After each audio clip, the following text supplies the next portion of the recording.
Hello everyone and welcome back to the Red Path. Today Dara and I are going to have a little chat about his recent GT experience, and he actually won some games. Shocker.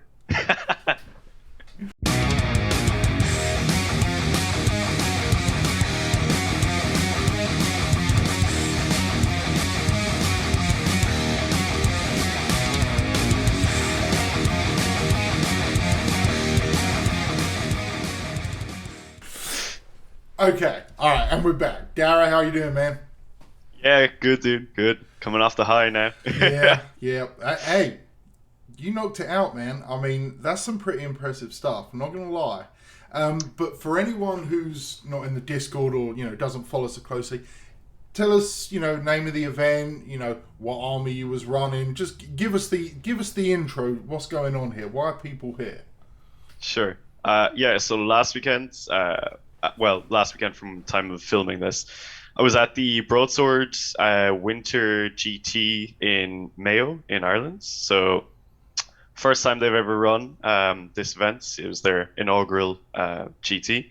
Really fun time. Had never been up in that part of the country before. It's very kind of out by itself, so strange place to have a GT, but cool. It was like 3 hours drive for literally everyone, Wow. no matter where you were coming from, unless you live there. So, yeah, that was cool. But yeah, so I think in the end there was like 54 people showed up. Not bad. For Ireland, that's like a really, really big event. I Yeah. actually haven't been to a bigger event in Ireland. Okay. So that was pretty cool. And it was ITC, again, not very common in Ireland. So cool to see the kind of hype starting to build in the Irish competitive setting, and also seeing it, like, I suppose, get rolled into the sort of grander scheme of things with the ITC, that sort of thing. Yeah. But yeah, so I brought my world leaders, as will surprise absolutely no one, Yeah. because near and dear to my heart, the boys. And yeah, it was pretty fun. I mean, I was back and forth with you in the weeks, months even, building up to it, Yeah. because I don't know if you remember, but I flip-flopped super hard on if I was even gonna go. Yeah. Because yeah, I had a pretty rough GT in November in Ireland. I went 1-4, which is the worst result I've ever had at a Okay. GT, and I just felt like super bummed about it. And I had this event booked in, and I was considering refunding my ticket. And yeah, the guys were kind of like hyping me up here, being like, "Look, you can do it. Just go. Just try and get 2 and 3. Still have a good time." As I was seeing like Tau and Custodes come out, I was like, I don't know if I can do this. But yeah, one of my good friends here, who was also going to the event, he kind of sat me down and hyped me up for it, and he was like, "I know you can do it. I know you're a good player. Blah blah blah." Just gave me the hype speech. So I was like, you know what? One last run with the world leaders with the old book, hopefully. Yeah. Let's do it. So yeah, went up there and finished going 3-2, so 3 wins, 2 losses, which was very surprising. Dude, it's a hell of a result. I mean, it's a good result for anyone. Honestly, unless you're playing Tower Custodies, because that's not good. If you're playing Tower right now and only going 3-2, you've had a lot of mirror matches. But For sure. but yeah, for any other army in the game, and especially anyone running Chaos Space Marines, which I think alongside the Imperial Guard are probably at the bottom of the pile, and especially our World Eaters, man. I mean, big kudos for that, because yeah, 3-2 is a good result. That's like hell good. So, what was your first game? Because I know what your first game was, but tell everyone, because we was kind of all chatting about in the Discord a little bit, and I think, did your opponent change, or they dropped or something like that, and then they came back, or? No, there was, yeah. So a BCP matched me up with Custodes player for game one, and we had been out the night before, because like Ireland's like really close knit community, so everyone knows each other. So we went out for drinks, and someone had told me that my opponent had actually dropped from the event, and I was like, oh my god, like, who am I going to be playing? Yeah. Just had a whole week of planning, and then I was like, oh, what's it going to be? So I was due to be playing Custodes. And then it was like, oh, now you're going to be playing Space Wolves, which I was like, oh, sweet. Yeah. I'll take the Space Wolves to town. Let's go. Yeah. And then it turned out I was still playing Custodes. It was like he didn't drop at all. And he actually, I didn't know at the time, but he was actually one of the people who's on the Irish WTC team. So Brilliant. Fantastic, unreal. So yeah, basically we went through kind of each other's list at the start, and he had I. It kind of reminded me of an old style Shadowkeeper's list from pre-Codex, and basically he was like, "Okay, cool. So your army will like trade up against me if I get into combat with you." And I was like, "Yeah, pretty much." And he's like, Yeah. "And you really want to go first?" And I was like, "Yeah, that's true." So I went second as normal for me, Yeah. and he, to be honest, he outplayed me. Like Okay. completely outplayed me in that game.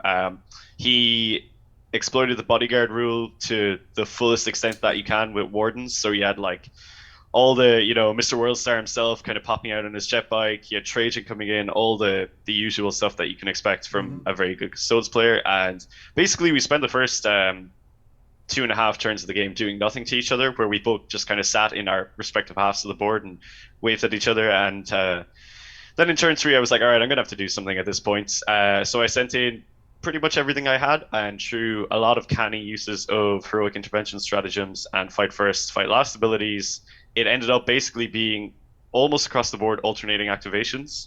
Right. And I whiffed it, unfortunately, and he did not whiff it, so I lost most of my army in that turn. And from there, I spent the last 2 turns running away with 1 Leviathan because he was one of my While We Stand units. So he was basically running away while Trajan tried to chase him down with his axe, and he got away. Which was great. He was the only model in my army that survived. So that game finished 99-37, I want to say. So yeah, I honestly can't really complain because I know I was outplayed. I don't think it was like, oh, new Codex versus old Codex. I think he was just an incredibly competent player, and I think he would probably have beaten me with any army that he brought because he was just that good. So yeah, not too bad really for that one. Custodies, like I've had myself a few games against him now, and you can tell the difference between, like I still haven't beaten him. You can tell the difference though between a genuinely good player and someone who's like flavor of the month kind of play or something like that. Because if you're playing a good player, they are going to pretty much max out their score, depending on what secondaries they take. Because custodies do suffer a little with their secondaries, but not enough because their primary game is so strong. And I agree. Yeah. And then if you're playing someone who's just like, they just picked them up or something like that, you'll probably still lose because they are a strong book, especially versus us. But it'll be a closer game. It'll be like the 60-40 kind of game, something like that, which isn't that close, but in that kind of situation it is. But okay, so that's a rough start, man. And the first game, but it does mean you faced one of the better players with one of the best armies in round 1. Yep. So you're going into round 2, and what do you walk into round 2? So I walk into the Necrons round 2, who I've only played once before. I played them in when I went to Coventry. Okay. And it's the Silent King, which I'm like, damn, I have not played against this guy. And I'm pretty sure I'm going to have a lot of problems with him because, he's got like fight last stuff and the Menorists kind of walk around and shoot the crap out of things. But so he had the Silent King and he had the Silver Tide with, I think it's Relentlessly Expansionists, the one where you get the pregame move and everyone's double obsec and everything that is an obsec is. So he had like big warrior blobs, the Silent King, Scorpic Destroyers, a bunch of characters that like buffed all the new core units, that kind of stuff. A Catacomb Command Barge. To be honest, I see Necrons and they all kind of look the same to me. So that was pretty intimidating to walk into. I wasn't feeling very confident because I thought the Silent King would do a lot of damage. And in this game, so we set up, it's like long board edges again. And he goes second in this game. I go first, which is, I believe that was how it went anyway. But so regardless of what happened, because we're using WTC tables, there's an awful lot of terrain on the board. So I can't remember exactly if I went first or second there because nothing happened in turn 1 because there's so much obscuring that it's actually really hard to get shots off in the first turn. I must have gone second because I charged first turn while Leviathan. So I think I did go second. But anyway, so I sent a squad of Warp Talons into his lines, and it was like, that Bart Simpson meme where it's like, oh, good old Warp Talons. They'll never fail me now. And they just blended. I think like it was like 5 guys went in, picked up like all like 15 Necron warriors or something Wow. like that, Okay. and then made a charge with my Leviathan. He picked up a bunch of Necron warriors between his shooting and combat as well.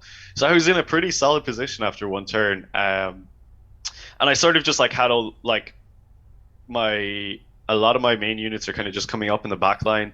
I've sent some guys up into the top corner to basically score some objective stuff, blah blah blah. And I've started everything on the board except for the red butchers there in the sky. Okay. So in turn his second turn, he sends the this Necron Overlord on his Catacomb command barge out, and this is just so unfortunate. So my Leviathan throughout the whole turn gets shot down to like 3 wounds by a mix of like the Silent King, and all the other stuff in the army, and basically, apart from that, not too much happens in his turn. He charges some scarabs into some cultists, and we're kind of like, okay, that's a combat that's going to go on for eternity. And I do lose I lose the squad of warp talents that charged in, and I actually lose my other squad as well because I mispositioned them and they could just get lifted because I did not know the Silent King actually has a lot of good anti-infantry shooting. Yes, he's got a lot of shooting. Yeah, it's like the Staff of Stars or something. Anyway, he lifts the whole squad, so I was like, oh, that's not great. I just lost the unit of warp talents for nothing. So Leviathan goes down to like 3 wounds left, and the Catacomb command. So the Scorpic guys try and charge in first, and they fail their charge because they're charging through dense. Right. Because I basically did a 6-inch consolidate with the Leviathan to get him into dense terrain, so he'll be harder to charge. There we go. The Overlord does get in, and he whiffs everything. He doesn't do any damage to the Leviathan. Oh no. And the Leviathan swings back and kills him. Oh yes. Which is shocking. It should never have happened. Yeah. I got really lucky on my dice. I really did. It all happened. Yeah, so he falls, which is a massive problem because now basically I have this Leviathan walking up and he's kind of just like menacing the Silent King, being like, ooh, look at me, here I come. And then, so in the top corner where I've sent up like a squad of Raptors to do R&D, he actually has a big Silvertide coming in then as well, a big squad of 20. So I send 5 Berzerkers in there, and I'm like, that's going to be the combat of the ages. Because it's all over an objective that's like quite important for me to retain because it's kind of in my own lines. And aside from that, I do a pretty nice move here that I actually was quite impressed with myself doing. So a squad of Berzerkers gets out from a drill and charges the Scarabs that are in combat with the cultists. Right. Obviously, they killed him incredibly fast, and I popped the 6-inch consolidate. So I double move through a building into a Necron warrior squad that's holding an objective in his quarter, and I also manage, with the amount of movement I have, to wrap the squad. I wrap like 2 guys, and I'm like, okay, that's pretty big. And because he didn't have enough guys on the objective, I also hold it. He only had 2 guys to my 5 Berzerkers, so that's big.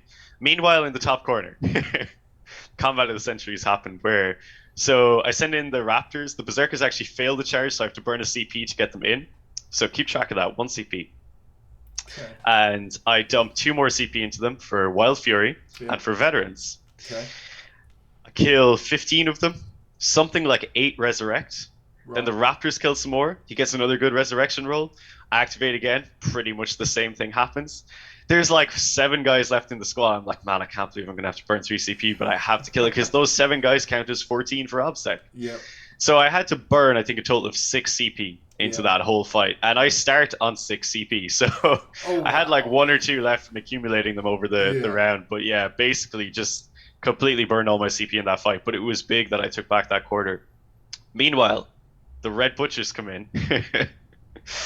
And together with a drill and the remaining Leviathan, because the other guy has died at this point to Overwatch, they all charge the Silent King.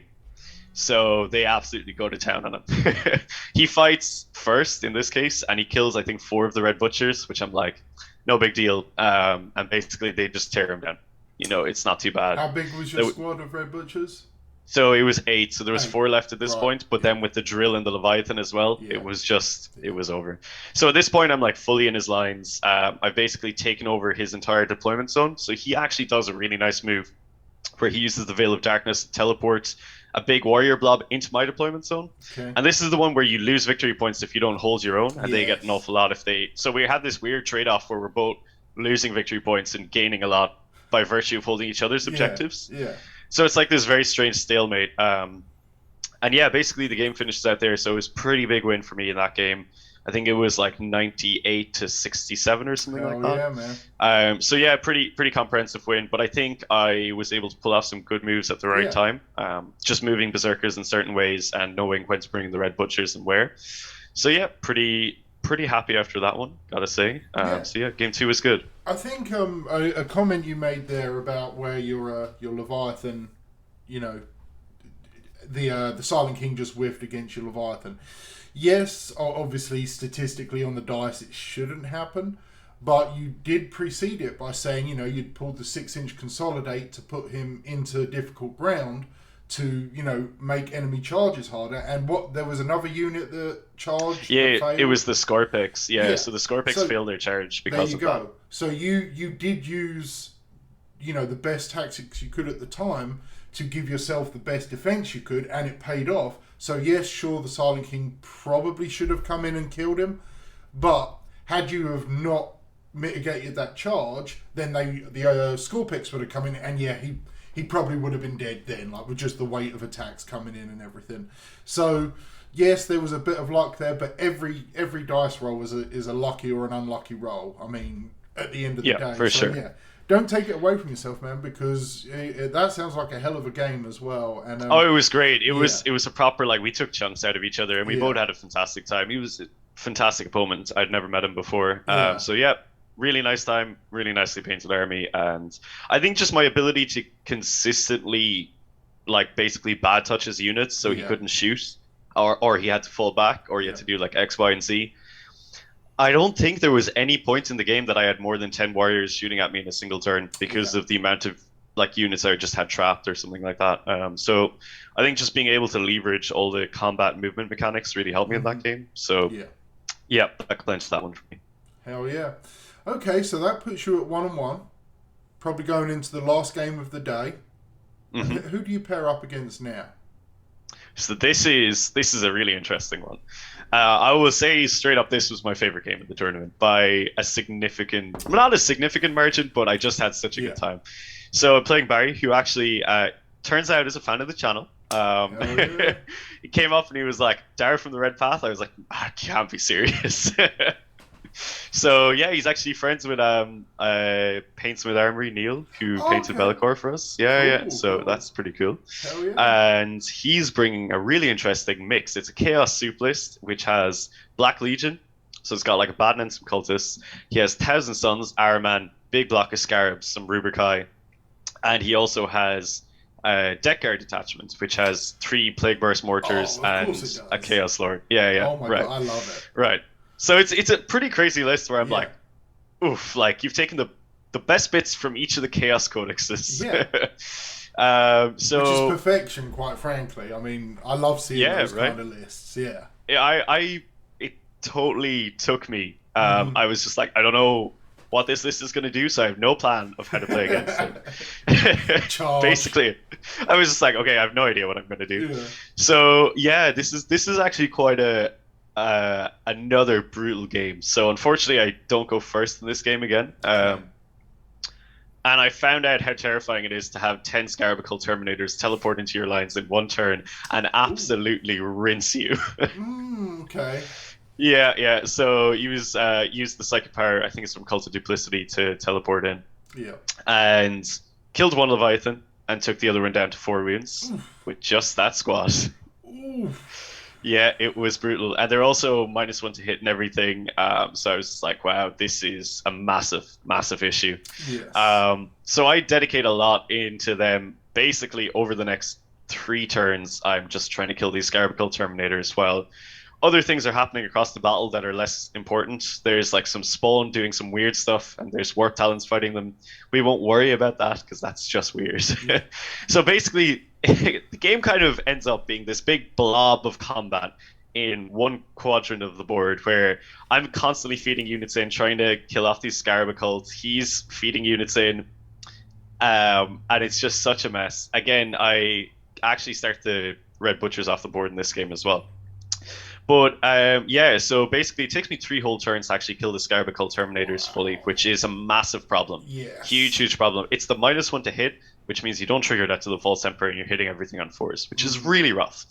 So I learned so much respect for them in that game. And it was particularly hilarious when my Chaos Lord, my boy Morikos, the Chard Tyrant himself, heroically intervenes until the last 2. Surely he will have it. And he whiffs all his rolls. And then they strike back and they kill him in one go, even though he's on full wounds. And I was just like, sweet. I failed 4+ invulnerable saves. Like, you love to see it. You just love to see it. At the same time, Aramet has also charged a Leviathan who's on 3 wounds left. Right. So you know how this one goes. Because it went the same way with the Catacomb Command Barge. Aramet whiffs everything. The Leviathan fights back and kills Aramet in one go because he fails all his invulnerable saves as well. I was dice like, balance out, man. The dice all right, balance fair out. fair enough. Abaddon also charges a drill, fails to kill it. The drill kills Abaddon. Pretty funny too. Drill gang. So yeah, basically there's just this brutal combat. And I've started one drill in reserve as well, so I do bring it in.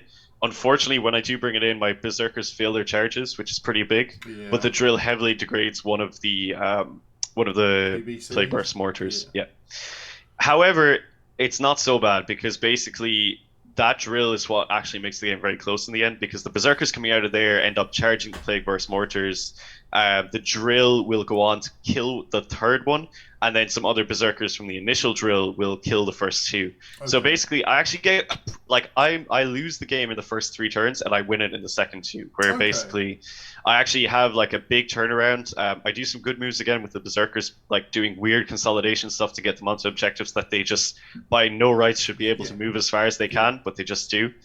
So yeah, it basically ends up where I actually play very well in the last 2 turns, and it finishes 83-81 to Barry, unfortunately. So super close, super high scoring. Yeah, hell of a game. And to be honest, 80+. Exactly, I will say he absolutely deserved the win because he outplayed me in the first 3 turns, and I think I did well in the last 2. But to be honest, it was just a brutal game, and I came away from it being like, yep, that's exactly how the score should have been. I felt really good coming away from that loss. I was like, it was brutal, but it was good. You know, and just like Drill showing up and just doing so much work is always so funny. Like people just, I think the amount of times that it was said to me over the weekend where it's like, wow, those drills are so good, and like people were just like so shocked. But yeah, so that was it was a loss, but it was a good loss. I was happy to lose.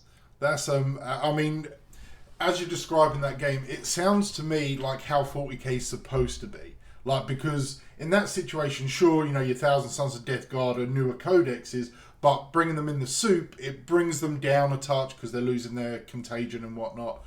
Yeah. Yes, they've got stronger units, or like the Scarabs are. They're very good, and Abaddon is good, but he's obviously running the same edition as us. But it sounds like that's how it's supposed to be, especially in a chaos on chaos match. So everyone just having a big old punch up in the middle, things blowing up. Like I love the drills coming in to threaten the PBCs, which is exactly how it should be. They're at the back, firing their mortars, and then from under the earth. And Abaddon looks over his shoulder and says, oh shit, I should have driven one of them today. It's like... Yeah, for sure, dude.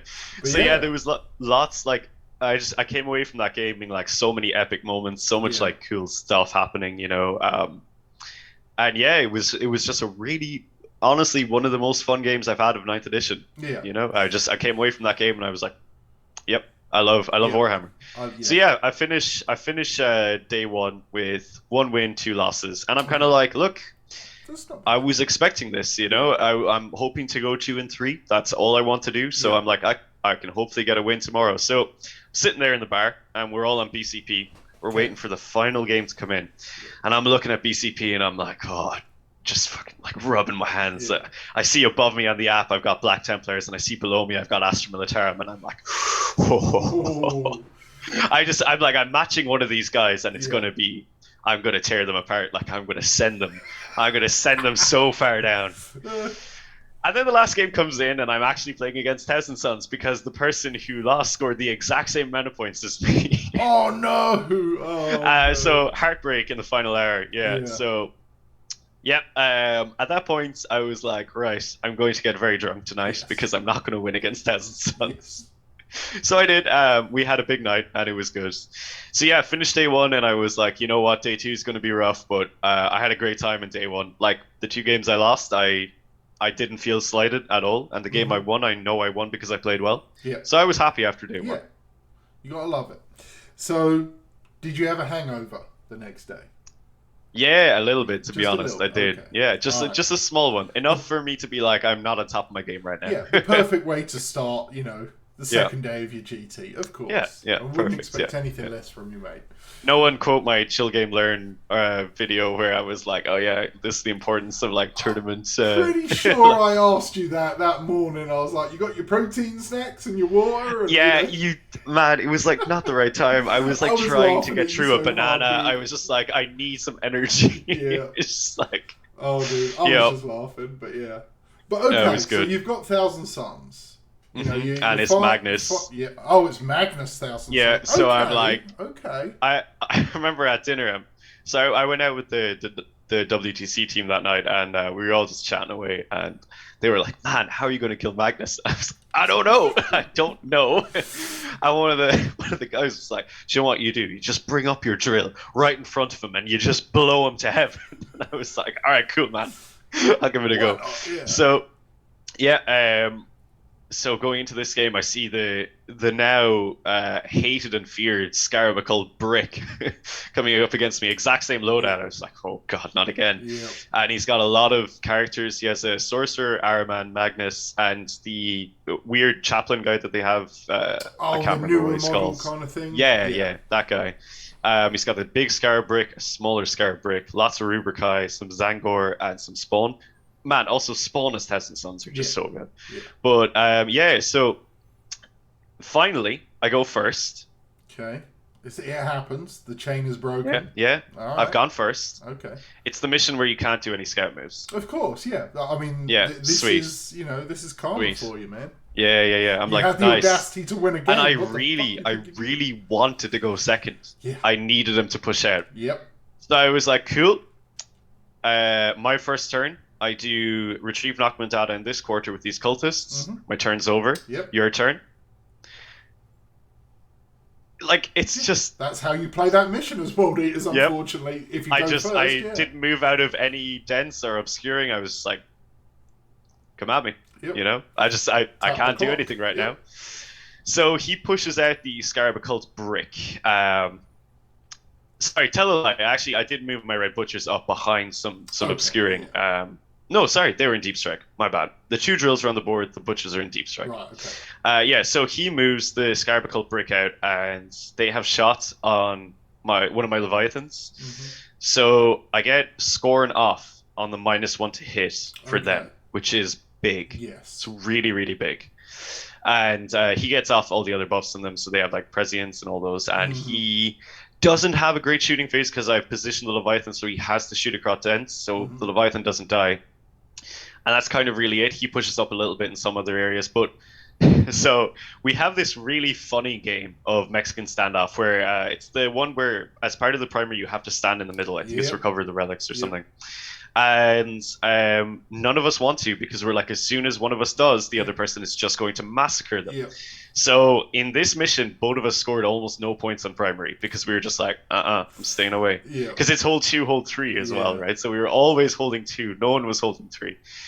So anyway, yeah, that basically happens, and I'm like, all right, I have to make a play. And I bring the Red Butchers into the middle of the board in turn 2 from Deep Strike, and I move Morokost, Char Tyrant up behind them. He has to advance to get to where he is. Also, like, man, Violent Urgency for the +1 to the advance roll is it's good, you know. Yes. It's actually pretty good. Yes, it is.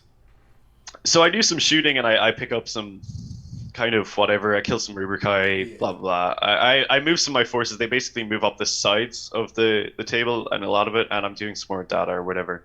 And the Butchers make their charge into the Scarab Occult Brick, and they kill them all on the first activation. And I'm just like, let's fucking go. Let's go.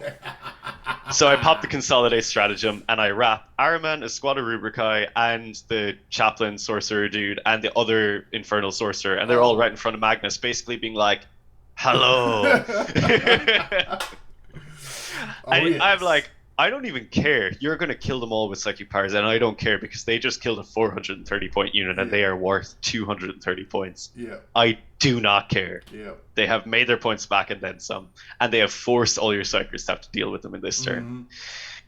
So it's great, It's, to be honest, I Life was is just good. like, sweet, like this is it. So basically, the game goes on from there, and it sort of turns into a trade war, unsurprisingly, Yeah. where I gradually feed Berserker squads in, and I gradually feed Warp Talon squads in as well, and that's going okay.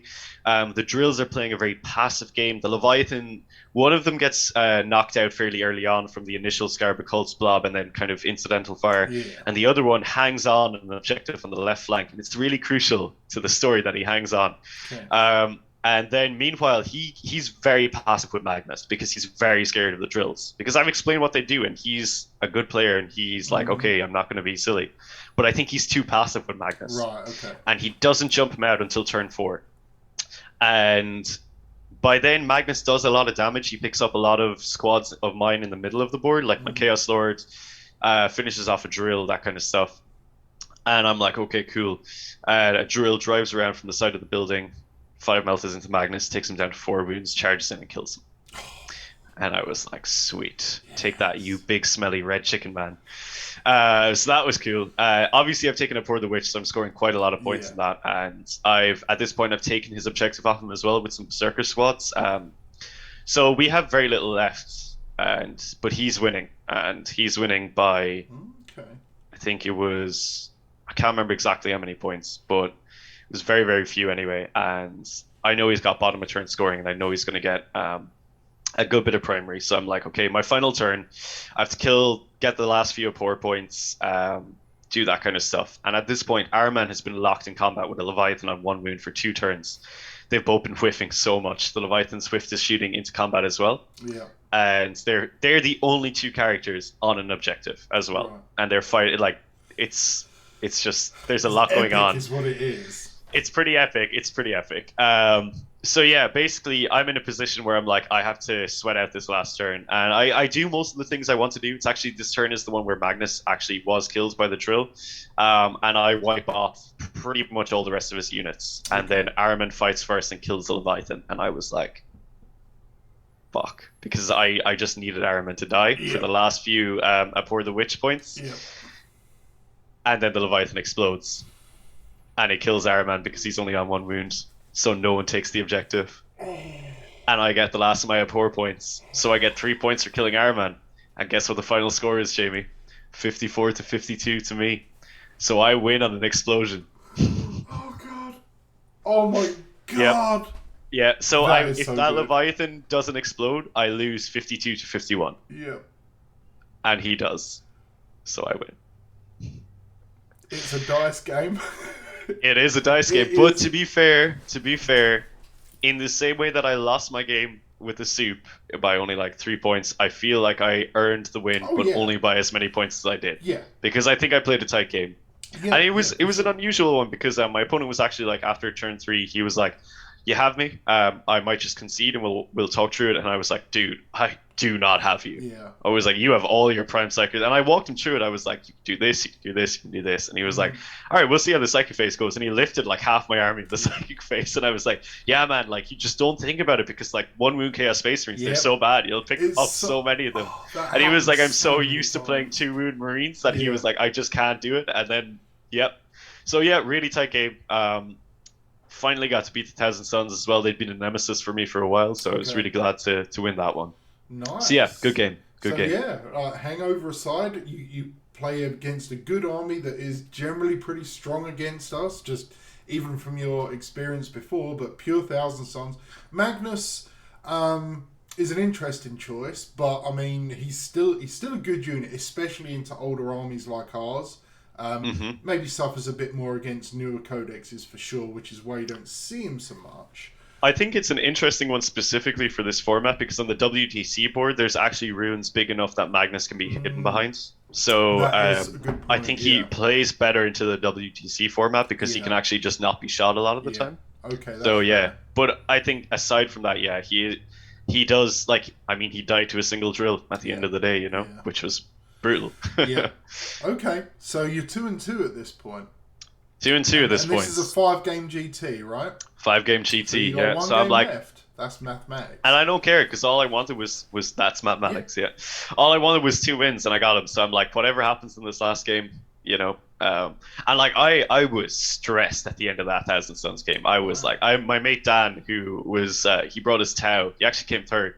Nice. All his games ended incredibly fast, as you would expect. Yeah. So he would always come over to see how I was doing, and when he came over for this game, he was just like, man, you were like laser focused. I was just like, that was like when I was like, okay, how do I make the move to kill Magnus here? But yeah, so going into the last game, I see I'm matching up against Alpha Legion, and I'm like, wow, okay, All right. this is cool. This is cool.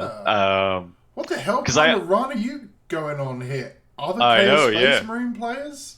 And That this is like an exist? Alpha Legion guy who's been playing on the top tables for this event. Like he Yeah. was up high, and then he got sent back down. And he has a gorgeous army as well. Like it's actually the one I voted for best painting. But Okay. yeah, so he rocks up, and we're going through each other's lists, and he's got a lot of warp talents, and I've got a lot of warp talents, and Okay. he has basically a lot of characters. So I'm like, okay, I'm Mhm. definitely taking Assassinate because there's so many, and he has an Obliterator bomb and a Land Raider as well, who's called Franco the Land Raider, iconic. Yeah, all his guys are names. So that was just brilliant. But Franco was the piece de resistance for Just me. a standard Land Raider? Yeah, just Okay. standard Land Raider. Yeah. Okay. So I was like, okay, strange, but fine. The rest of his list, I was like, okay, I kind of know what this does, but like, Mhm. it was like some Terminators and basically a lot of guys in Deep Strike. And so we're going through the secondaries, and I take Assassinate, I take the Long War. I take the Long War in almost all of my games, and Yeah. man, what a great secondary. So yeah, that's all cool, and I start everything on the board in this game. Right. And I basically spread everything out in my deployment zone. So I'm like, there's nowhere you can come in because you've taken behind enemy lines. And all I'm going to do is make sure you score almost no points for this secondary. Yeah. And he goes first, which is, not unsurprising. But I had apoplectic to my red butchers, so they kind of move up into this central position. Mhm. And I take a decent amount of fire into my Leviathans from the first turn from the Obliterators. But again, because of where I position them, Dense just messes him up, and he doesn't kill either of them. And he has basically moved out this Death Star of Obliterators, Venom Crawlers, and all the characters which are buffing them. So like Greater Possessed, Master of Possession, Yeah. Chaos Lord, Sorcerer, the whole shebang. I'm like, all right, cool. We going hard in hold turn on, one. hold on. So he's got a whole bunch of 4-up invulns against Mm-hmm. an army which typically has -1 or -2 AP. Exactly. Yeah. Go for it. Exactly. So I was like, all right. I saw it move up the Death Star, and in my head, I was like, that's a mistake. Like, you should not have done that. Right. So basically, what happens is out from the wall, like 8 Kool-Aid men come the Red Butchers in my turn one. And I've gone through with him. I've told him what they do, and he doesn't believe me. He's like, there's no way they can be like that potent. And I'm like, man, okay.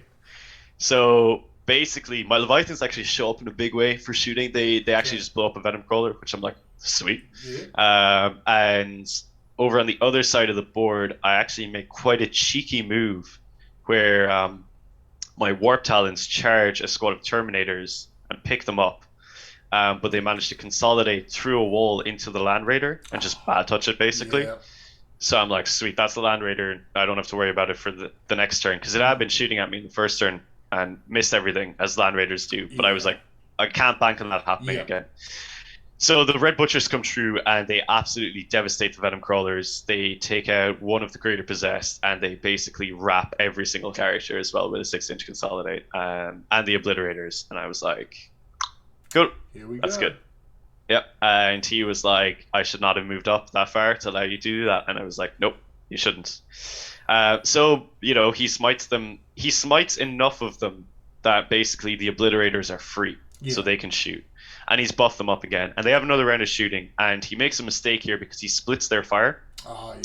He splits them between a Drill and a Weakened Leviathan. And he doesn't kill either, which is a big problem. So that's unfortunate. I've basically in my own deployment zone at this point, spread all my cultists out so they're exactly 2 inches apart from each other, and everyone's within. And I have one warp talent squad that I'm like, I don't care that these guys aren't going to fight. They're just going to spread out in my deployment zone. That's Two 15 Dark VP, Disciples in the middle of it, covering the last part Yep. as well. And he was like, "What do you mean those guys can move away from the Apostle?" And I was like, "Brother, you do not know how good these guys are." So basically, yeah, he can't come in, and he's forced then to bring a big squad of Raptors in and a Terminator squad in his own line, so he can actually lift the rest of my Red Butchers. I'm like, sweet, Leviathans, pump fire into them in the next round, take up a lot of them.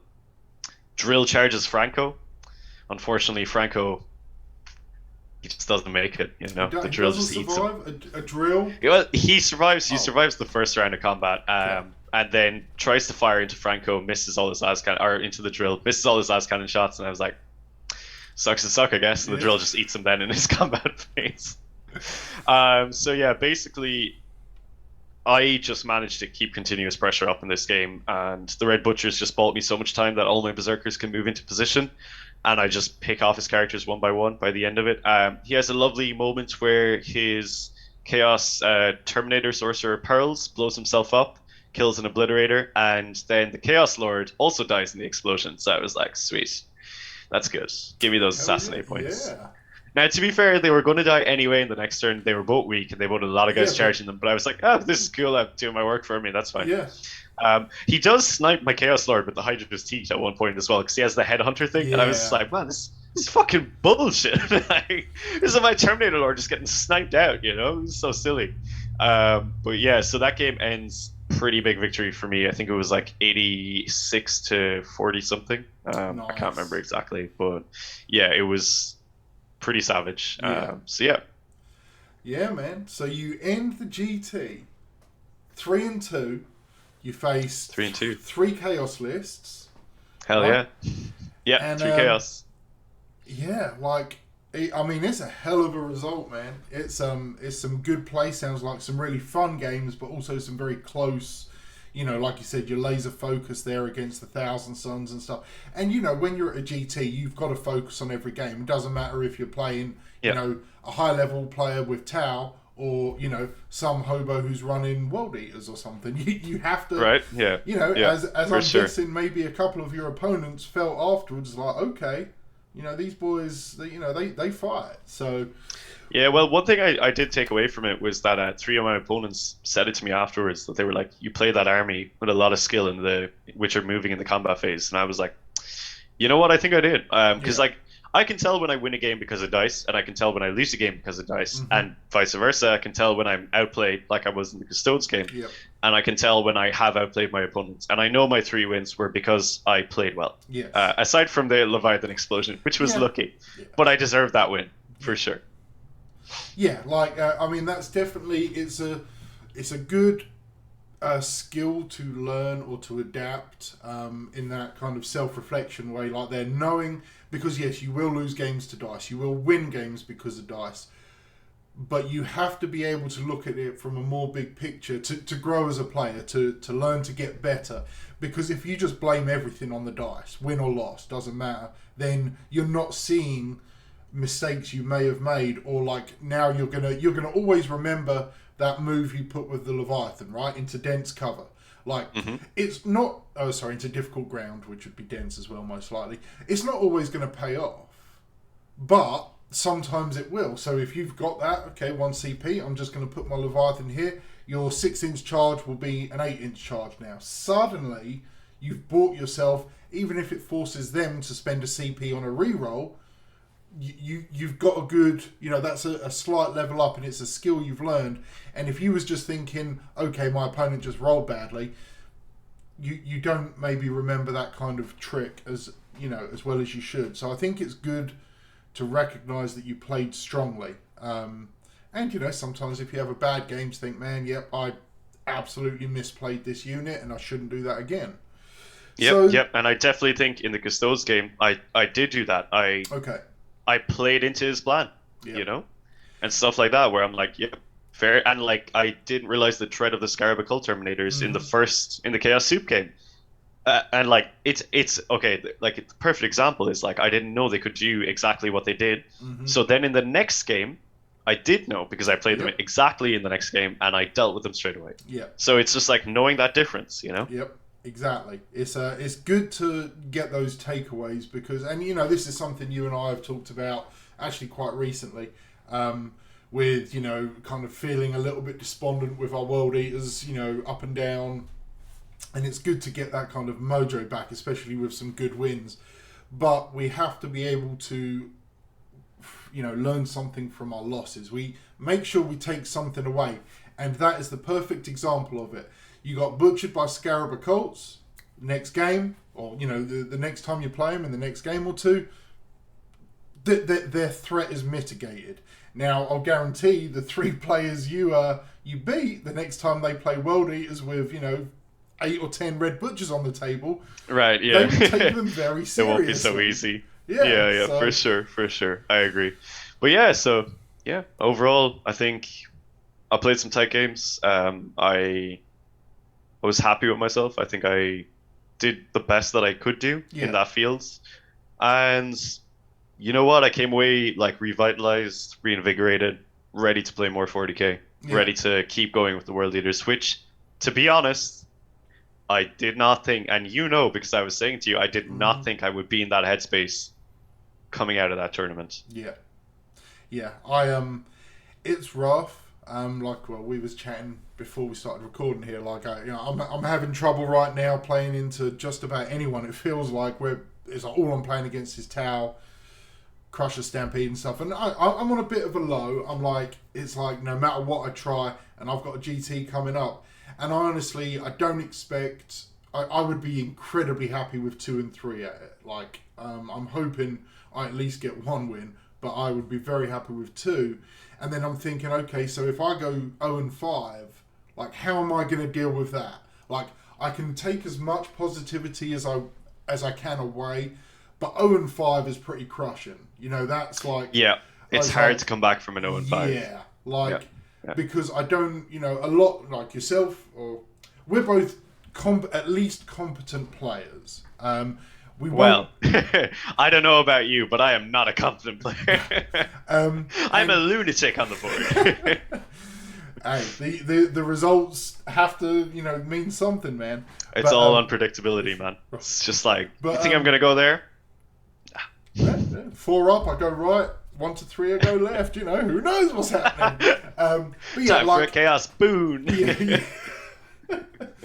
But we've got a lot of very strong players, that we talk to, that follow the channel and stuff, and we have a lot of discussion on this stuff, and we're playing a bad army, and sometimes you're going to go to a tournament and you're going to play Tau 3 times in a row because your second match they lost a mirror match, so you're playing them again, and it gets hard to break out of that headspace. And I don't know, we hopefully we get something soon, and this seems to be the conversation we have no matter what we're talking about, quite frankly, because it's really the only Chaos Space Marine conversation there is right now. But it's good to see, especially as it's yourself, but it's it's always great when we see like Mark or Dylan or Ben or one of the other World Eater players that we know, they do well at a tournament. It's like, okay, we can do it. Our army has enough in it that if we are good enough as players, we can get 3 wins at a GT, and that's no mean feat. So I want to thank you, Dara, for giving our fellow Berzerkers a little bit of hope, a little bit of something. Oh man, I don't know. I would not go so far as to claim anything like that. No. But I would just say that to be honest, I have been reflecting on it, and overall, everything.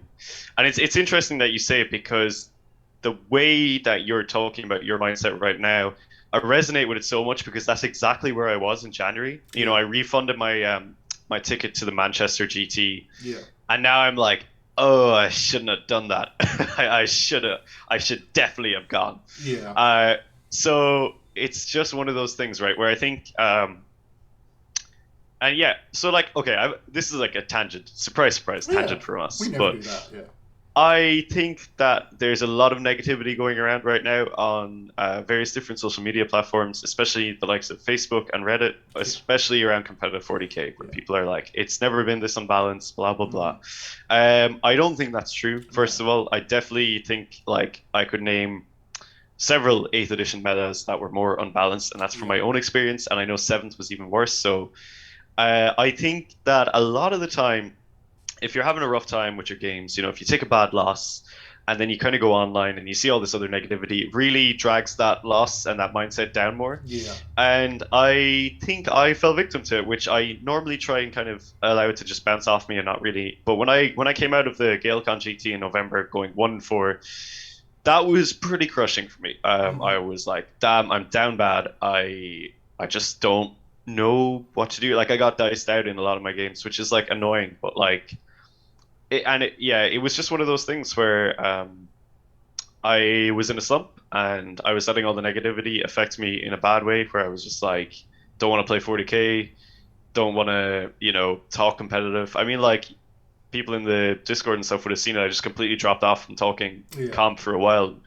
I was kind of like talking memes and stuff, and I just wasn't interested. And I kind of started gradually just playing some games when the new Knockman season came out, and I was like, this is pretty fun, having a good time.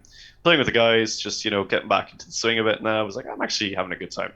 And then because Dan was driving up to Broadsword, and I was like, let's just go, and I did, and I came out of it, and now I'm like, right back where I was after the Coventry GT, being like, yep, the vibe is great. And I think even if I went 2 and 3, I would still be coming out with the same vibe, If I lost that Thousand Suns game, for example, I would still totally be like, yep, my faith is restored. Because I think a lot of the time, the focus of the conversation is on the tip-top tables of the cutting-edge meta. So, that's not reflective of what you're going to find in a tournament. Because, like, my win path there, my red path, so to speak, was, like, it wasn't the bleeding edge meta armies, and there was only some of those there, like a small handful.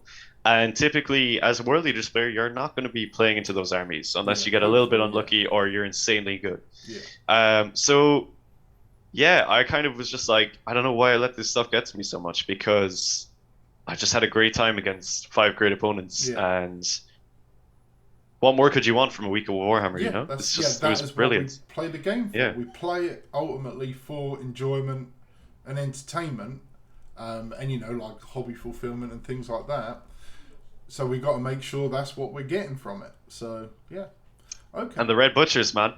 Let's hold. They back. We're gonna have So actually, probably should say we will talk Red Butchers, but completely forgot to kind of just mention what my list even was. No one cares. No one cares. Yeah. It's pretty similar to what we're normally used to. It's Terminator Lord with Gorefather, Dark Apostle, 5+ Invuln, and the boys, 4 or 5-man Berzerker squads in drills, 2 Cultist squads, 2 5-man Warp Talon squads, 8 Red Butchers with Combi Boulders and Claws, and 1 Raptor squad, 5-man. Okay. Yeah. That was it. And I was like, you know what? And you know how much I did not want to bring that list, because I know. I wanted to bring Chosen, and I just didn't have the motivation to paint them. That's okay. Again, we'll talk about that separately, because we got a little spice we want to discuss. For sure. So depending on when this video drops, stay tuned for another week or so, because there might be some interesting discussion on Terminators coming out, I think. Hot takes. The hottest takes. The bleeding red hot takes. Fiery takes, All right, man. Well, I think we captured it there. Congratulations again on an absolutely solid result. And appreciate it, man. Starting off the Red Path team scoring pretty good. Yep. That's nice. Yep, my first team event as well. I'm coming for Mark. I'm coming for Mark at the top of the food chain. And I got my eyes on you, Mark, if you're watching this. I'm coming. But all right, so I'm going to cut it off there, and hopefully catch all of you soon. Please remember to check the links below. Come join our Discord, follow us on Instagram, all that kind of stuff. Loads of cool stuff going on. And until next time, everyone, stay healthy, stay safe, and kill names out.